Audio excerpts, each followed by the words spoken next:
District central cooperative bank ખાતે દહેજની Shiva pharma કંપનીમાં react બ્લાસ્ટમાં મૃત્યુ પામેલ 2 કામદારોના પરિવારજનોને ધારાસભ્ય અરુણસિંહ રાણાના હસ્તે ચેક આપી સહાય આપવામાં આવી હતી।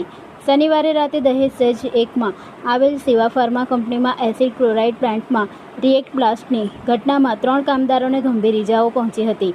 જે ઘટનામાં મનાળ ગામના અર્જુન પરબત પટેલ અને પાલડી ગામના રહેવાસી પ્રવીણ મનસુખ પરમાર નામના કામદારોનું કરુણ મોત નીપજ્યું હતું। મૃતકોના પરિવારજનોને સહાય મળે તે માટે વાગરાના ધારાસભ્ય અરુણસિંહ રાણા અને જિલ્લા કલેક્ટર ગૌરાંગ મકવાણા સહિત પ્રાંત અધિકારીના પ્રયાસથી 60 લાખ જેટલી સહાય આપવા નક્કી કરવામાં આવ્યું હતું। આજરોજ Bharuch district central cooperative bank ખાતે ધારાસભ્ય અરુણસિંહ રાણા અને અધિકારીઓના હસ્તે મૃતક કામદારોના પરિવારને ચેક આપવામાં આવ્યા હતા। આ ચેક વિતરણમાં ધારાસભ્ય દુઃખ વ્યક્ત કરી મૃતક યુવાનોના પરિવારજનોને સાંત્વના પાઠવી હતી।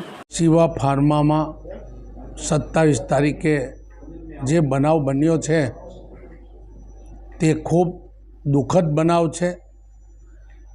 એનો દુઃખદ બનાવના કારણે અમે મનાળ ગામનો એક દીકરો ગુમાવેલો છે, પાલડી ગામનો એક દીકરો ગુમાવેલો છે। એ ખરેખર મારા બંને દીકરાઓ મારા જિલ્લાના મારા આગેવાનો હતા।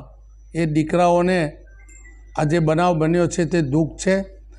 એના માટે અમે શિવા કંપની ફાર્મામાં રજૂઆત જિલ્લા કલેક્ટર શ્રી મકવાણાજી સાથે સાથે પ્રાંત અધિકારી મનાનીબેન અને અમે સૌએ સાથે મળીને એ કુટુંબીજનોને એમનું વળતર મળે, યોગ્ય મળે એ પ્રમાણેની અમે રજૂઆત કરી। અમારી રજૂઆતને એમને માન્ય કરી અને અમને પણ એ વાતનું અંતરથી દુઃખ છે।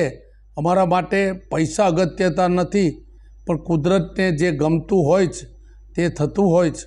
ત્યારે એમને શિવા ફાર્મામાંથી 60 લાખ રૂપિયા જેટલું એમને વળતર મળશે અને એમને મેનેજમેન્ટે પણ મને વાત કરી છે કે એમના દીકરાઓને પણ ભણાવવા માટે અમે મદદ કરીશું।